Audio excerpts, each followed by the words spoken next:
ছোটবেলায় আমরা যখন মোটামুটি পড়ালেখা করতাম, আমাদের বুঝের বয়সে আমরা ছোটবেলায় দেখছি যে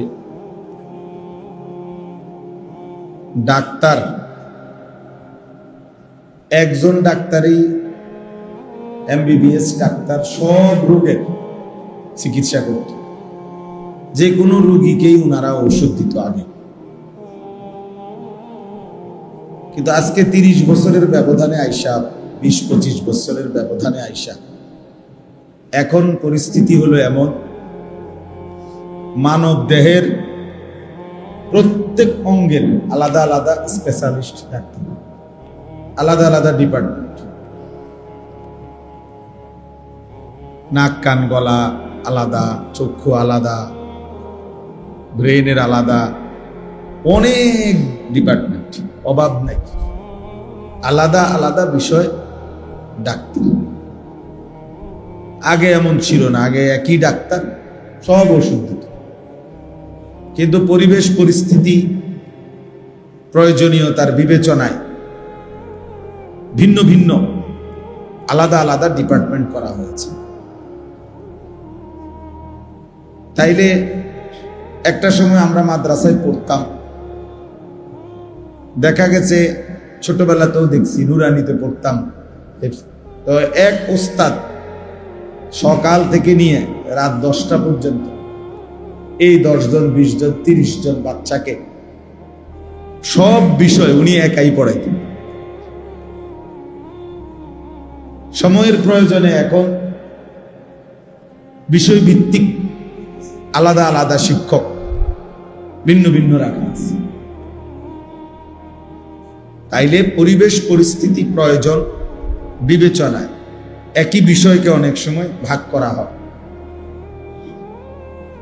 কাজটা যেন বেশি হয়, প্রয়োজন যেন বেশি পূরণ হয়। আমাদের দেশে আলহামদুলিল্লাহ একটা সময় এলাকা 10 গ্রাম 5 গ্রাম মিলে ওয়াজ মাহফিল একটা বা দুইটাই হইত। 10 গ্রামে দেখা গেছে 5 গ্রাম মিল্লা একটা মাহফিল। আমি এমন একটা মাহফিলেও গেছি, একবার 2-3 বারই গেছি ওইখানে, কিশোরগঞ্জের দিকে। ওনারা বলছে যে হুজুর, আমরা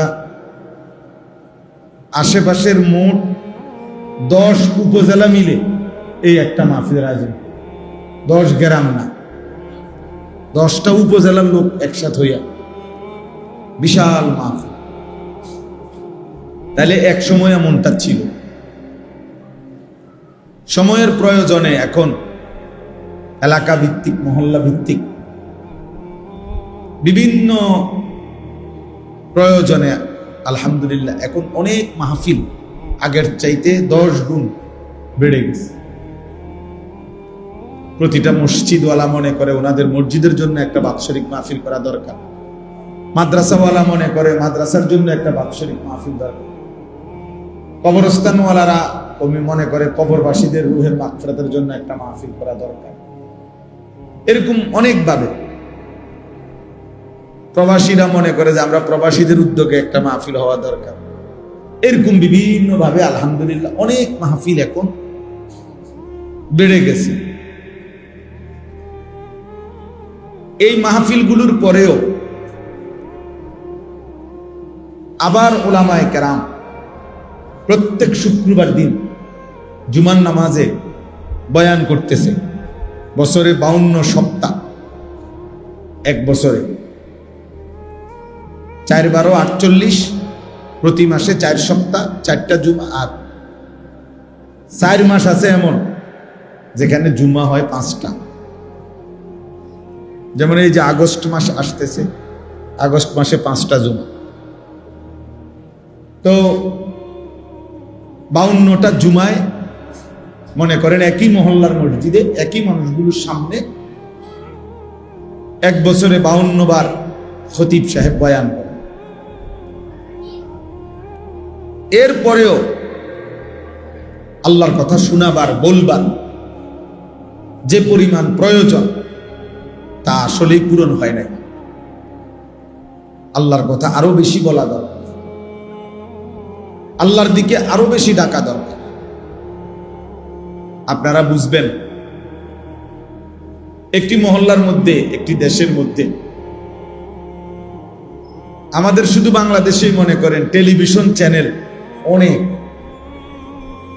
অনেক শতের উপরে। এ দুনিয়াবি সামান্য খোঁজ খবর, মক্কানে কাজ্জা লাগছে, মক্কানে মারামারি লাগছে, মক্কানে সিনজি উল্টাইয়া গেছে, মক্কানে বাস অ্যাক্সিডেন্ট করছে, এই কথাগুলা, এগুলাও কমপক্ষে 100 চ্যানেল একই দিনে প্রতি ঘন্টায় ঘন্টায় প্রত্যেকেই প্রচার করে। প্রত্যেক ঘন্টায় 12 ঘন্টায় 12 বার কি হয়? সংবাদ প্রচার। আবার অনুষ্ঠান যাই চলে নিচে দিয়া, আবার হেডলাইন এগুলা সারাদিনে উঠতে থাকে। ওই খবর 24 ঘন্টায় দুনিয়ার খবর শোনানো হয়।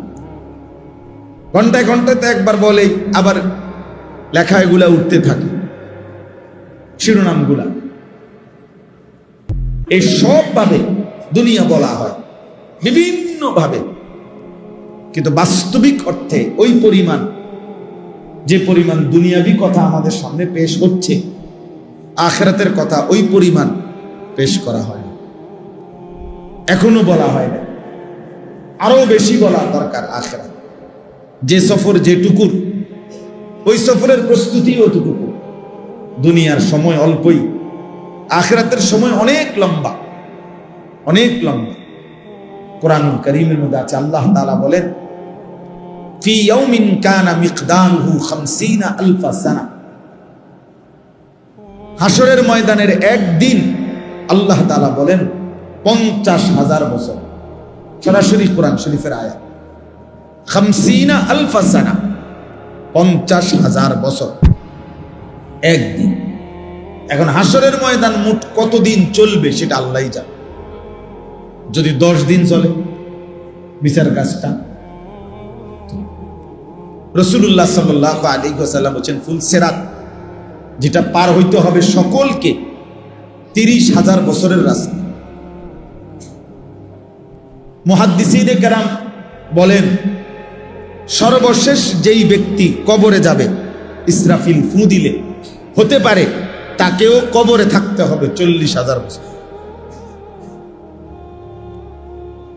তাহলে এখন যারা কবরে, ইব্রাহিম আলাইহিস সালামের জামানায় যারা কবরে গেছে, ওই নূহ আলাইহিস সালামের জামানায় যারা কবরে গেছে, তারা আজকে কতদিন থেকে কবরে? মনে করেন নবীজি সাল্লাল্লাহু আলাইহি সাল্লামের জামানায়